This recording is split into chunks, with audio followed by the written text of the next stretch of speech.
I'm Harley. I would wave, but I have a handful of movies. So, tonight, Sleepytime Cinema Selection continues the 7-night children's movies journey. I am not doing all of these movies. I am focusing on Cars, but Cars spawned this whole franchise. 10 plus years of movies. Actually, yeah, like 10 years of movies. I was going to say 20, but it hasn't been that long. 10 years of movies. So, Cars started it all. Cars came out in 2006. It stars Owen Wilson. Well, Owen Wilson voices Lightning McQueen, the red car on the front here. Lightning McQueen is an up-and-coming new racer, and he thinks he knows it all, and he can be a one-man band and win all the races.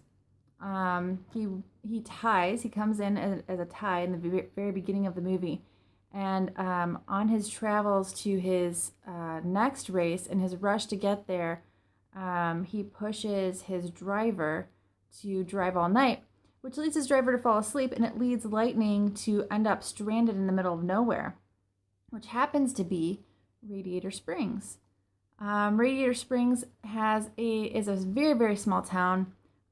It is off of the beaten trail, and it has a bunch of people there that would love to get Radiator Springs back on the map. And Lightning McQueen just wants to get out of there. So, without giving too much of the plot away, he finds his mentor, who happens to be Doc Hudson, voiced by Paul Newman. It was Paul Newman's last movie, and he has been known to say that it was his favorite movie to do and his highest grossing movie. So, it was a lot of things for him before his passing, I think in 2008. It also had George Carlin in it, and George Carlin also died after this movie was made. So kind of sad facts, but he is in there. It also has Bonnie Hunt, who plays Lightning's love interest, Sally. Who else is in there? Oh, Larry the Cable Guy, of course, voices Mater, who ends up being Lightning's best friend. There's a bunch of people in this movie, a bunch of voices that you will recognize in this movie, though.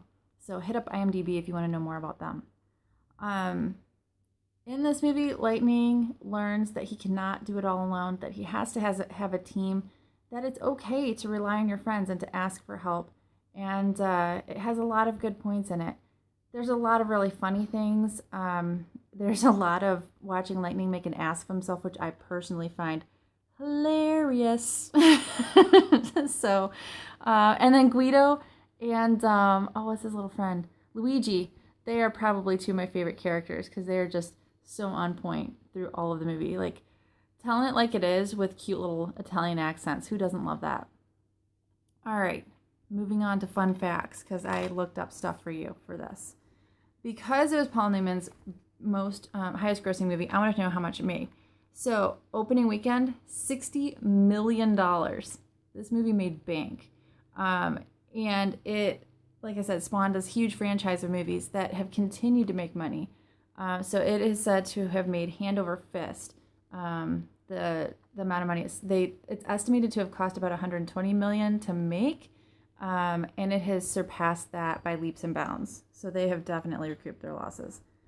It was the first Pixar movie to come out on Blu-ray, and it was the last Pixar movie to be released on VHS. And in all Pixar movies, you can look for the hidden Mickey. There's a Mickey Mouse head.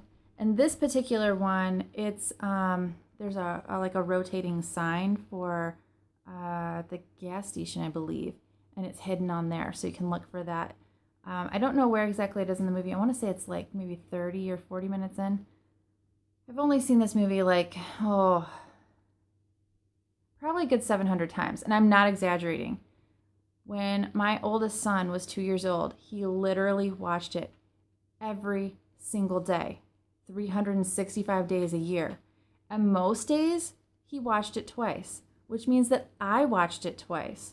When you figure that out, some days he would throw a third one in there. It was good times. We wore out a DVD disc, like wore it out. It would not play. It was watched so many times. By the time it actually would stop playing, you could hold it up to light and see places in it where it was thinner, where we had paused it and left it paused for too long, and So, yeah, we actually have 2 copies because I hang on to everything. So I never actually threw away the old one. Maybe that's something I'll throw up on eBay, or something I can like put out there to make some charity money for, I'll pick a charity and we'll donate. I don't know. I'll figure something out. I'm doing this off the top of my head right now. I don't have like actual plans or a thought behind it. Something else. Okay, so this I thought was really, really funny. Pixar approached Chuck Berry's estate and was like, hey, there's this song that Chuck Berry recorded. It's on the B-side of one of his albums. It's called Route 66. We think it'd be perfect for this movie, and we really want to use it. We really would like to give your permission, have you guys be involved in it. And they're like, dude, guys, that didn't happen. That's totally not a thing that Chuck Berry ever did. And one of the guys from Pixar like had to like email him a picture, I imagine it was text at that point, a picture of the album and be like, no, I have it right here. It's right here. You just have to look in your collection so that we can use it and have permission to use it. And then they had to be like, oh yeah, okay, sure. Yeah, do that. Definitely do that.